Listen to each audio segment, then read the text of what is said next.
बिहार कोण जिंकणार याकडे सगळ्या भारताचं लक्ष लागलं आहे. बिहारची निवडणूक ही एवढी महत्त्वाची आहे का असा प्रश्न काहींना पडू शकतो. मित्रांनो, बिहारची निवडणूक ही अतिशय महत्त्वाची आहे. याचं कारण असं आहे की बिहारची निवडणूक जर इंडिया आघाडीने जिंकली तर याचा अर्थ केंद्रातील जे सरकार आहे, जे NDAचं आहे, भारतीय जनता पार्टीचं सरकार आहे, ते सरकार कधीही कोसळू शकतं. कारण आपल्याला माहीत आहे की केंद्रातलं जे सरकार आहे ते बहुमताचं सरकार नाही. हे सरकार नितीश कुमार आणि चंद्रबाबू नायडू यांच्या पाठिंब्याने उभा राहिलेलं सरकार आहे. आणि अर्थात जर का बिहारमध्ये काही वेगळा निकाल लागला आणि नितीश कुमारने इकडून तिकडे उडी मारली, म्हणजे नितीश कुमारचं जे व्यक्तिमत्व आहे ते इतिहासामध्ये सगळ्यांना परिचित आहे की त्यांनी बऱ्याचदा पलटी मारलेली आहे. तर त्यांनी जर ती पलटी मारली तर नक्कीच केंद्रामध्ये असलेलं सरकार पडू शकतं. आणि म्हणून ही निवडणूक अतिशय महत्त्वाची मानली जाते. आता अशा या महत्त्वाच्या निवडणुकीसंदर्भात आपण काही गोष्टी समजून घेऊया. बिहारमध्ये एकूणच 243 विधानसभा आहेत. यामध्ये आता जे मतदान होणार आहे ते 2 टप्प्यामध्ये होईल. एक 6 नोव्हेंबर रोजी होईल आणि एक 11 नोव्हेंबर. आणि त्याचा निकाल जो लागणार आहे 14 नोव्हेंबर. 14 नोव्हेंबर हा पंडित जवाहरलाल नेहरू यांचा जन्मदिवस. म्हणजे इंडिया आघाडी ही पंडित जवाहर नेहरूंच्या जन्मदिनी काहीतरी वेगळं काहीतरी गिफ्ट देऊ शकेल का, हा प्रश्नही इथे निर्माण झालेला आहे. मित्रांनो, आता एक लक्षात घेण्यासारखी गोष्ट आहे की ही निवडणूक चुरशीची का झाली आहे. तर याचं पहिलं कारण आहे की नितीश कुमार यांनी जवळजवळ 20 वर्ष सत्ता उपभोगली आहे. दीर्घकाळ सत्ता उपभोगल्यामुळे सत्ताविरोधी असं एक वातावरण तयार होतं. हे वातावरण आताही निर्माण झालेलं आहे. तर अशा या वातावरणात नितीश कुमार यांना सत्ता टिकवणं साहजिकच अवघड जाणार आहे.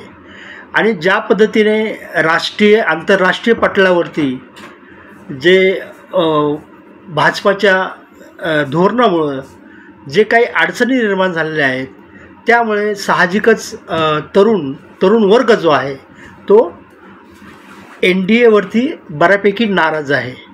आणि त्यामुळे सत्ताविरोधी लहर जी आहे ती बिहारमध्ये आहे असं म्हणल्यास काही वावगं ठरणार नाही. कारण तिथला युवक जो आहे तो बेरोजगार आहे.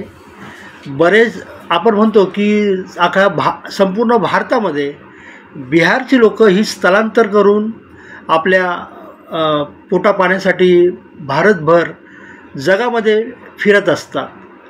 तर त्याचं कारण आहे की बेरोजगारी. आता ही बेरोजगारी नितीश कुमारच्या काळामध्ये कमी होईल अशी अपेक्षा होती, पण ती काही कमी झाली नाही, उलटी वाढलेली आहे. हे एक गोष्ट आहे. आणि तिसरी गोष्ट जी आहे की जातीय समीकरण जे आहे त्यामध्ये मोठे बदल होत आहेत. म्हणजे दलित विरोधी भाजपाच्या काही भूमिका असल्यामुळे, संविधान विरोधी काही गोष्टी त्यांनी केल्यामुळे साहजिकच जो दलित वर्ग आहे बिहारमधला, त्याला असं वाटतं की आपलं जे आरक्षण आहे ते धोक्यात येईल आणि पुन्हा एकदा जर भाजप आणि नितीश कुमारचं सरकार आलं तर आपलं जगणं कठीण होईल. ही एक गोष्ट तिथे आहे. आणि काही नवीन खेळाडू म्हणू आपण किंवा नवीन गठबंधन जे आहे, जसं हे आपले प्रशांत किशोर जे आहेत यांचं जनसुराज पार्टी जी आहे, ही जनसुराज पार्टी जी आहे हे नवीन खेळाडूच्या रूपामध्ये या इलेक्शनमध्ये आपल्याला महत्त्वाची भूमिका निभवताना दिसते. आणि असं म्हणतात की ते मतं कुठल्याही एका पार्टीची खाणार नाही. म्हणजे ते जर उभं राहिले तर काही मतं त्यांना इंडिया आघाडीची मिळतील, काही मतं त्यांना NDAची मिळतील. पण त्यातही NDAची मतं जी आहेत ती त्यांच्याकडे जास्त प्रमाणात जाऊ शकतात असं आहे. आणि म्हणून ही जी निवडणूक आहे ही अतिटची झाली आहे. म्हणजे हे जे मी सांगितलं हे सगळं तुम्हाला महाविकास आपलं जे हे आहे इंडिया गठबंधन आहे, इंडिया गठबंधनच्या काही शक्तीस्थळं मी तुम्हाला सांगितली. पण तसं जर पाहिलं तर इंडिया जी आहे, जी नितीश कुमार आणि भाजपाचं जे अलायन्स आहे यांनी त्यांच्याकडे असलेलं सत्ता, त्यांच्याकडे असलेले सगळे मानवी संसाधनं सगळ्याचा त्यांनी पुरापूर असा उपयोग केलेला आहे. थोडक्यात काय तर त्यांनी 10,000 महिलांच्या खात्यामध्ये दिले, त्यामुळे त्याचाही परिणाम होऊ शकतो. म्हणजे एक लक्षात घ्या की ही बिहारची निवडणूक एकतर्फा होईल असं वाटत असताना अशा काही गोष्टी घडत गेलेल्या आहेत की ज्यामुळे या निवडणुकीला अटीतटीचं स्वरूप प्राप्त झालेलं आहे. उदाहरणार्थ की असं एक काळ असं होतं की असं वाटायचं की आता इथे नितीश कुमारचं सरकार सहज पडेल, पण त्यांनी SIR काढलं, पुन्हा जे काही मोठ्या संख्येने लोकांची नावं, मतदार यादीतली नावं कमी करण्याचा प्रयत्न होतोय अशा पद्धतीचं आरोप इंडिया आघाडीने केला त्यांच्यावरती.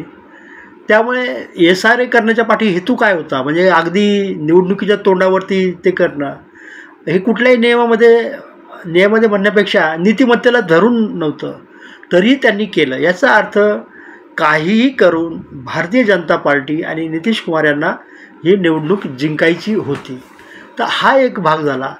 दुसरं ते झाल्यानंतर असं वाटत होतं की आता पुन्हा असं वातावरण तयार झालं होतं की असं वाटलं होतं की तेजस्वी यांच्याकडेच सगळं सत्ता प्राप्त होऊ शकते, यांच्याकडेच संपूर्ण मतदाराचा कल आहे असं वाटत असताना नितीश कुमारने 10,000 रुपये महिलाच्या खात्यामध्ये टाकायला सुरुवात केली. आणि जवळजवळ 50% लोकसंख्या ही महिलाची असल्यामुळे जर महिलांना तेवढे पैसे मिळाले आणि ती जर सगळी मतदार भाजपाकडे जात असतील तर निश्चितपणे इंडिया आघाडीला इथे सत्ता मिळवणं अवघड होईल. म्हणजे थोडक्यामध्ये काय तर इथे अटीतटीची अशी लढाई आहे. आणि जाती धर्माचं समीकरण असं आहे की RJDचं जे आहे त्यांच्याकडे मुस्लिम आणि यादव हा आधार आहे. तेजस्वी यादव यांचा जो आधार आहे तो आहे मुस्लिम आणि यादव. आणि NDAचं काय आहे तर OBC म्हणजे अदर बॅकवर्ड क्लास जो आहे. आता जे मी म्हटलं तुम्हाला की महिलांना पैसे वाटल्यामुळे त्या महिला त्यांच्याकडे येण्याची शक्यता आहे. आणि अप्पर क्लास जो आहे की जो इकॉनॉमिकली बॅकवर्ड क्लास आहे, या तिघांच्या बळावरती त्यांना असं वाटतं की आपण सहजपणे सत्ता पुन्हा प्राप्त करू शकू. आणि बिहारमध्ये मुस्लिम मतदार जवळजवळ 2 ते 3 कोटी आहेत. त्यामुळे मुस्लिम मतदारांचं जे मतदान आहे हे अतिशय महत्त्वाचं त्या ठिकाणी राहणार आहे आणि ते निर्णायक भूमिकेमध्ये राहणार आहे. म्हणजे उदाहरणार्थ जर 25% जरी मुस्लिम NDAकडे गेले तर त्यांचं पारडं जड होईल. मात्र 100% असं होत नाही सहसा, पण जवळ 95% जरी मतदान RJD आणि इंडिया आघाडीला झालं तर निश्चितपणे त्यांना सत्ता मिळवणं सोपं जाईल. तर एकूण जर आपण पाहिलं बिहारची स्थिती तर त्यामध्ये जवळजवळ 7.64 कोटी मतदार आहेत. यात 4 कोटी पुरुष मतदार आहेत आणि 3.64 कोटी या महिला आहेत. आरक्षित जागा किती आहेत तर 38 आहेत आणि STच्या जागा किती आहेत, आरक्षित जागा 2 आहेत. तर अशा या एकूण 40 जागा आहेत. तर आतापर्यंत जे सर्वेक्षण झाले म्हणजे जे काय आपण सर्वे म्हणतो, सर्वे झाले त्याचा ट्रेंड काय सांगतो तर त्यांच्या ट्रेंडनुसार आता हे सर्वे खरं पाहिलं तर किती खरं मानायचं आणि किती खोटं मानायचं याच्यावरती खूप मोठा वाद होतो. त्यामुळे आपण सर्वे खरंच मानतो असं नाही, पण त्यांनी जे केलं त्याचा ट्रेंड असं सांगतो की NDA जे आहे त्यांच्याकडे 40% लोकांचा विश्वास आहे. आणि गठबंधन जे आहे, ज्याला आपण इंडिया काँग्रेस, RJD यांचं गठबंधन जे म्हणतो, त्यांना 38% समर्थन आहे. म्हणजे 2% फरक आहे. आता जसं मी तुम्हाला म्हटलं की हे सर्वे काय तितकेसे खरे आणि पक्के असतात असं नाही. कदाचित महागठबंधन जे आहे आणखी त्यांना 4-5% जास्ती असू शकेल, ते काही सांगू शकत नाही आपण. महत्त्वाची गोष्ट म्हणजे अगदी सुरुवातीपासून जो सर्वे केला जातो आहे त्या सर्वेमध्ये तुम्हाला मुख्यमंत्री कोण हवा आहे असं ज्यावेळेस विचारलं जातं त्यावेळेस सगळ्यात जास्त जे लोकप्रियतेच्या बाबतीत आघाडीवर असलेले जे कोणी असतील तर ते आहेत तेजस्वी यादव. त्यांना जवळ 36.2 एवढं समर्थन लोकांचं मिळतं आहे. आणि आश्चर्यचकित करणारी गोष्ट ही की दुसऱ्या क्रमांकावर नितीश कुमार नाही आहेत, तर दुसऱ्या क्रमांकावर आहेत प्रशांत किशोर. तर अशा पद्धतीने म्हणजे नितीश कुमार कुठेच नाही आहे, भाजपा कुठेच नाही आहे, पण त्यांना सत्ता मिळू शकते का, किंवा त्यांना 40% मतं मिळाली तर मग त्यांचा मुख्यमंत्री कोण असेल, हाही अतिशय महत्त्वाचा मुद्दा आहे. आणि मित्रांनो, असं म्हणतात की मोठ्या भावाची भूमिका आणि छोट्या भावाची भूमिका ही सातत्याने भाजपाच्या संदर्भात चर्चेत राहिलेले आहे. जर तुम्ही पाहिलं, महाराष्ट्रामध्ये त्यांचा मोठा भाऊ शिवसेना होता सुरुवातीच्या काळामध्ये, ज्यावेळेस BJP काहीच नव्हतं. पण ज्यावेळेस सत्ता प्राप्त होत गेली, BJPची ताकद वाढत गेली, तर त्यांनी मोठ्या भावाला छोटा भाऊ बनवलं आणि सातत्याने त्यांचा मुख्यमंत्री त्यांनी ठेवण्याचा प्रयत्न केला. शिवसेना आता फुटली, त्याच्यामधून आता ते काय झालं ते तुम्हाला सगळं माहीतच आहे. म्हणजे सांगायचं तात्पर्य की तेच बिहारमध्ये घडतं आहे का, कारण आत्तापर्यंत असलेला मोठा भाऊ नितीश कुमार आता BJPचे लोक कुठेही असं म्हणत नाही आहेत की निकाल लागल्यानंतर आम्ही नितीश कुमारनाच मुख्यमंत्री करू, अशा प्रकारचं स्टेटमेंट येत नाही. ते म्हणतात की आता निवडणुका ज्या आहेत आम्ही नितीश कुमारांच्या नेतृत्वामध्ये लढू, पण पुढे निकाल लागल्यानंतर पुढे काय करायचं ते ठरवू, अशा पद्धतीचं ते स्टेटमेंट करतात. त्यामुळे नितीश कुमारनी जर ह्या सगळ्या गोष्टीचा जर विचार केला आणि काही वेगळी भूमिका घेतली तर निश्चितपणे ती भूमिका भाजपासाठी त्रासदायक आणि भारी पडू शकते. तर हे एकूण बिहारचं राजकारण आहे आणि 14 नोव्हेंबरपर्यंत आपल्याला थांबावं लागणार आहे, कारण 14 नोव्हेंबरला निकाल लागेल, त्यावेळेस कळेल आपल्याला. यातून निष्कर्ष आपण काय काढू शकतो, तर मला वाटतं सगळ्यात महत्त्वाचा निष्कर्ष हा आहे की तिथलं जे मतदान आहे ते जात, बेरोजगारी आणि परिवर्तन म्हणजे सत्ता परिवर्तन ही भावना लोकांच्या मनामध्ये ठेवून होणार आहे, हे एक दिसतं आहे. पण जसं 10,000 रुपये महिन्याच्या खात्यात जातात किंवा आणखी काही गोष्टी केल्या जातात, त्यामुळे त्याचा परिणाम काय होतो हे एक पाहावं लागणार आहे. आणि शेवटच्या आठवड्यामध्ये काय प्रचार होतो आहे किंवा स्थानिक उमेदवार किती प्रभावीपणे सगळ्या गोष्टी हँडल करतात, हे सगळं पाहणं मला वाटतं महत्त्वाचं राहणार आहे.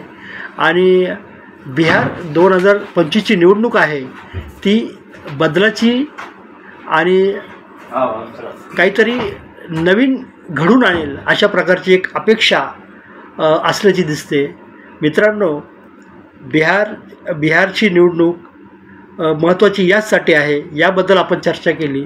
हे अतिशय कमी शब्दामध्ये हे एक आपल्याला मी काही गोष्टी सांगू शकलो. याच्यामध्ये अनेक गोष्टी आहेत आणि दररोज काही नवीन नवीन अपडेट होत आहे, हे सगळं समजून घेणं गरजेचं आहे. मी आपल्याला याबद्दल काही गोष्टी लक्षात आल्या, ऐकल्या, वाचल्या आणि माझं जे काही अंडरस्टँडिंग आहे त्यानुसार मी आपल्याला याबद्दल काही सांगण्याचा प्रयत्न नक्कीच करेल. पुन्हा भेटूया. धन्यवाद. हे चॅनल आपलं शेअर केला, लाईक करा, सबस्क्राईब करा आणि जर तुम्हाला आवडलं तर नक्की शेअरसुद्धा करा. पुन्हा भेटूया. धन्यवाद.